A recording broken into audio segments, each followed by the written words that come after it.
Привет, мои дорогие! Спасибо, что смотрите это видео. Меня зовут Оксана. Сегодня вы узнаете уникальнейший рецепт для омоложения зрелой увядающей кожи.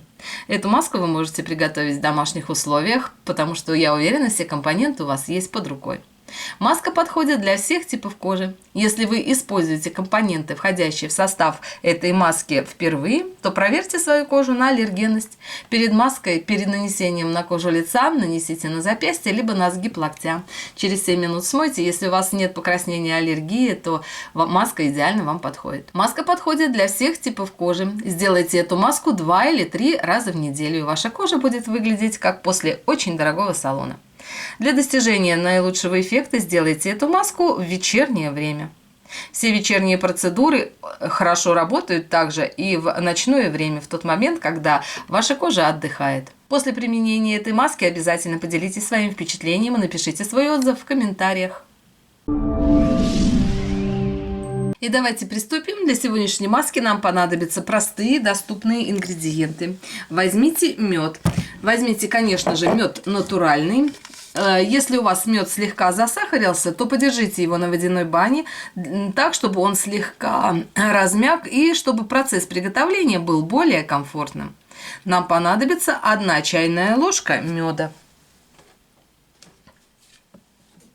Мед можно взять абсолютно любой: цветочный, гречишный, горчишный, липовый, любой мед подходит для приготовления сегодняшней маски. Используйте мед в том случае, если у вас нет аллергии. Следующий ингредиент для этой маски нам понадобится сметана. Сметану для достижения наилучшего эффекта возьмите высокой жирности. Если у вас жирный тип кожи, то использовать для этой маски можно также и обезжиренный кефир. Мед – это компонент, который хорошо взаимодействует со сметаной и при смешивании дает очень хорошую консистенцию. И дополнительно, конечно же, мед и сметана в своем составе имеют огромное количество питательных ингредиентов. Смешивайте все домашние маски в правильной последовательности. Добавляя каждый компонент, взбивайте их с предыдущим. Если вы смешаете все компоненты, добавив их сразу в одну емкость, то велика вероятность, что маска у вас не получится. Взбейте 2 этих ингредиента так, чтобы они имели однородную консистенцию.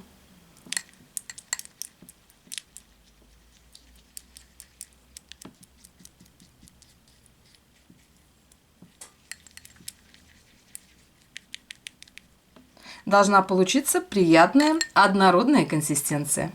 Следующий компонент для этой маски нам понадобится крахмал. Крахмал можно использовать как кукурузный, так и картофельный. Крахмал дает очень хороший подтягивающий эффект. Если у вас нет готового сухого крахмала, то возьмите сырой картофель, натрите на очень мелкой терке и используйте кашицу для приготовления сегодняшней маски.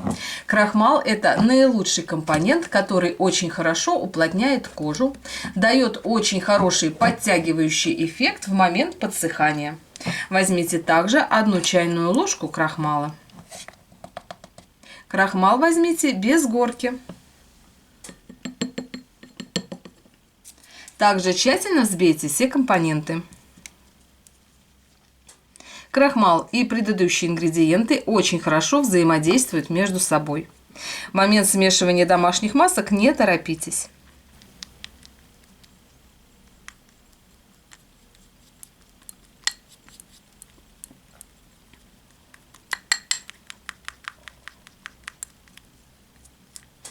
На этом этапе должна получиться приятная консистенция.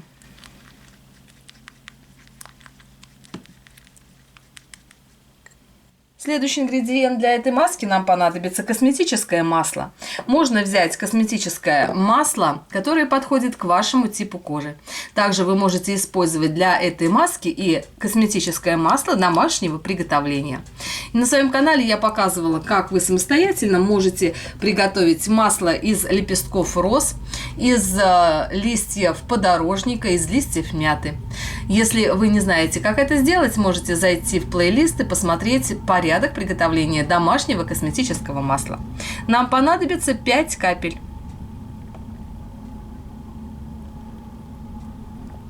Также вы можете использовать и аптечные косметические масла. Для сегодняшней маски хорошо подойдет масло миндальное, масло виноградных косточек или зародышей пшеницы. Также тщательно взбейте все компоненты.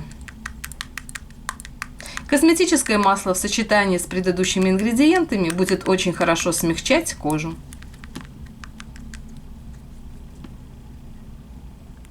И в последнюю очередь добавьте в сегодняшнюю маску имбирь. Имбирь хорошо тонизирует кожу, улучшает оттенок лица, дополнительно дает осветляющее кожу воздействие. После применения имбиря в небольшом количестве для нанесения на кожу лица вы также получите и очень хороший омолаживающий эффект. Возьмите щепотку имбиря. Кстати, имбирь вы можете добавлять в домашние маски и свежий. Возьмите корешок имбиря, натрите на очень мелкой терке и используйте небольшое количество.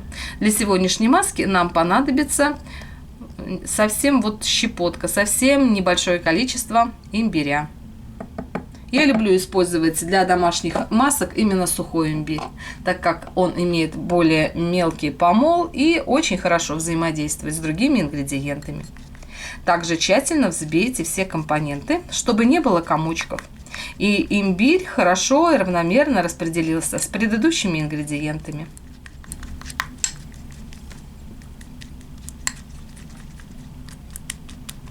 Маска имеет очень приятную консистенцию.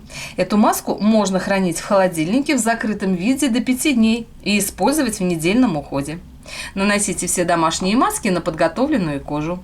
Перед маской сделайте скраб либо кислотный пилинг. Рецепты домашних скрабов и пилингов вы также можете найти на моем канале.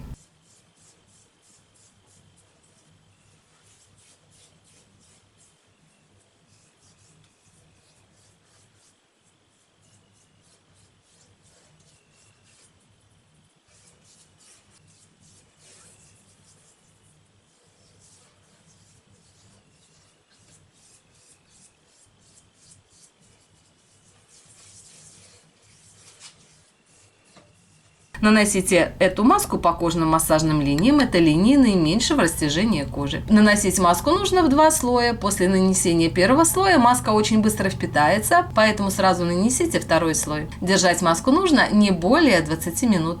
Затем размягчите маску влажным теплым махровым полотенцем и смойте водой комнатной температурой. Нанесите питательный или увлажняющий крем. Обязательно поделитесь этим видео со своими друзьями, мамами, подругами, для того, чтобы как можно больше женщин знали о простых способах омоложения кожи лица в домашних условиях. Всех люблю, целую, обнимаю. Всем мира, добра и красоты.